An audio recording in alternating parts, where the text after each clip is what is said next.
Hello बच्चों, नमस्ते। I am के गौर और 12th क्लास फिजिक्स के इस वीडियो में प्राइमरी सेल सेकेंडरी सेल में डिफरेंस देखना चाहते हैं। लास्ट वीडियो में आपने प्राइमरी सेल क्या होते हैं, सेकेंडरी सेल क्या होते हैं, ये देखिए। प्राइमरी सेल में जो इरिवर्सिबल नेचर की रिएक्शंस होती हैं, जिनको एक बार यूज़ करेंगे दोबारा से यूज़ नहीं कर सकते हैं। सेकेंडरी सेल में क्या होता है बच्चों की, इसको दोबारा से आप यूज़ कर सकते हैं, बार बार चार्ज करके अपना काम कर सकते हैं। और इनके अंदर होने वाली रिएक्शन जो है वो रिवर्सिबल नेचर की होती है और इनके अंदर होने वाली रिएक्शन इरिवर्सिबल नेचर की होती है। तो मैं पॉइंट टू पॉइंट जो है डिफरेंसेस लिख के दिखा रहा हूँ, देखिएगा। चलिए बच्चों, मैंने कॉलम बनाए हैं, primary cell, secondary cell. Primary cell की जो भी प्रॉपर्टी होंगी वो यहाँ लिखेंगे, सेकेंडरी सेल की प्रॉपर्टीज़ को यहाँ लिखेंगे। फर्स्ट ऑफ ऑल देखिएगा सबसे पहले। चलिए बच्चों, ये जो सेल होता है इसका यूज़ सिर्फ एक्सटर्नल सर्किट में इलेक्ट्रिक करंट को फ्लो करने के लिए किया जाता है।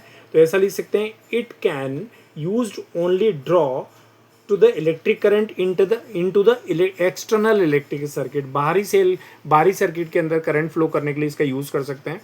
इसमें लिख सकते हैं दोनों के अंदर, सेल को जब चार्ज करोगे तो अंदर भी आप इलेक्ट्रिक करंट फ्लो कर सकते हो और जब यूज़ करोगे तो एक्सटर्नल सर्किट में भी इलेक्ट्रिक करंट फ्लो कर सकते हो। मतलब it can be used as both, ठीक है, to flow of electric current in electrical circuit, external electrical circuit, and also during the charging के समय it is used in the flow of electric current inside the cell. ये भी अपन बोल सकते हैं ना, इस तरीके से बोल सकते हैं। तो यहाँ पर ये जो सेल है, primary cell, external electrical circuit में करंट फ्लो करने के लिए यूज़ किया जाता है और ये इंटरनल सेल के अंदर और सेल के बाहर जो सर्किट होता है उसके अंदर भी इलेक्ट्रिक करंट फ्लो करने के लिए इसका यूज़ किया जाता है। तो बच्चों मैं यहाँ पर डेफिनेशन ये दोनों लिख के दिखा रहा हूँ, देखिएगा। देखिए बच्चों, मैंने लिखा हुआ है, it is used only to draw the current in the external electrical circuit.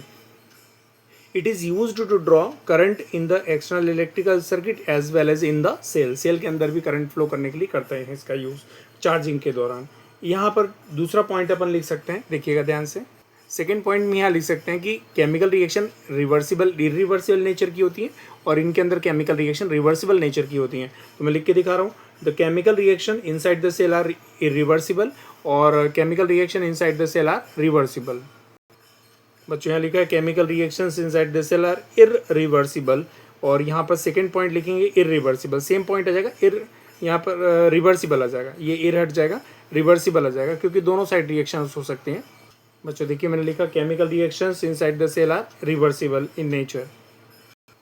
इसके बाद बच्चों यहाँ लिख सकते हैं, it converts to the chemical energy into the electric energy. जो उसकी केमिकल एनर्जी है वो इलेक्ट्रिक एनर्जी के फॉर्म में कन्वर्ट होगी। इसमें क्या लिखेंगे, इलेक्ट्रिक एनर्जी को केमिकल एनर्जी में, केमिकल एनर्जी को इलेक्ट्रिक एनर्जी में, दोनों में कन्वर्ट कर सकता है। ठीक है, मैं लिख के दिखा रहा हूँ, it converts to the chemical energy into the electric energy and it converts to the chemical energy into the electric energy also as well as electric energy into the chemical energy. देखिए बच्चों, लिखा मैंने, it converts to the chemical energy into the electric energy only, और यहाँ पर it can converts to the chemical energy into the electric energy and it also as well as electric energy into the chemical energy. Electric energy chemical energy में convert कब होगी, जब charge करोगे, और chemical energy electric energy में convert कब होगी, जब उसका यूज़ करेंगे। अब नेक्स्ट पॉइंट लेते हैं। देखिए बच्चों, इनका जो इंटरनल रेजिस्टेंस होता है वो हाई होता है और इनका इंटरनल रेजिस्टेंस जो है लो होता है। ठीक है, लो होता है। अब यहाँ पर इंटरनल रेजिस्टेंस का मतलब क्या होता है मैं बता देता हूँ। सेल के अंदर जो इलेक्ट्रोलाइट भरा होता है उसके द्वारा जो रेजिस्टेंस क्रिएट किया जाता है उस रेजिस्टेंस को इंटरनल रेजिस्टेंस कहते हैं, जिसे स्मॉल आर से इंडिकेट करते हैं। तो यहाँ लिखेंगे, its internal resistance is high और its internal resistance is low.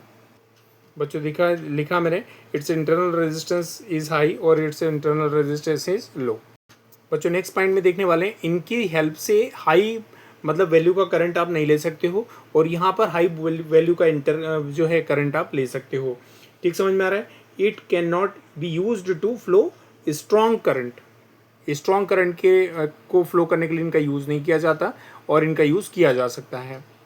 बच्चों देखिए, लास्ट पॉइंट है, it can be used to flow strong current, it can not be used to flow strong current. मतलब इनका यूज़ स्ट्रॉन्ग करंट को flow करने के लिए नहीं किया जा सकता और it can be used to flow strong electric current.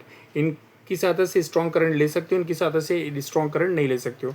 ठीक है बच्चों, अब लास्ट पॉइंट में आप जो है एग्जाम्पल ले सकते हैं। बच्चों यहाँ पर एक एग्जाम्पल आ सकता है सिंपल वोल्टाइक सेल और यहाँ पर लेड एक्यूमुलेटर सेल। ठीक है, ये है ना, नीफे सेल भी लिख सकते हैं। यहाँ पर लिख सकते हैं सिंपल वोल्टाइक सेल।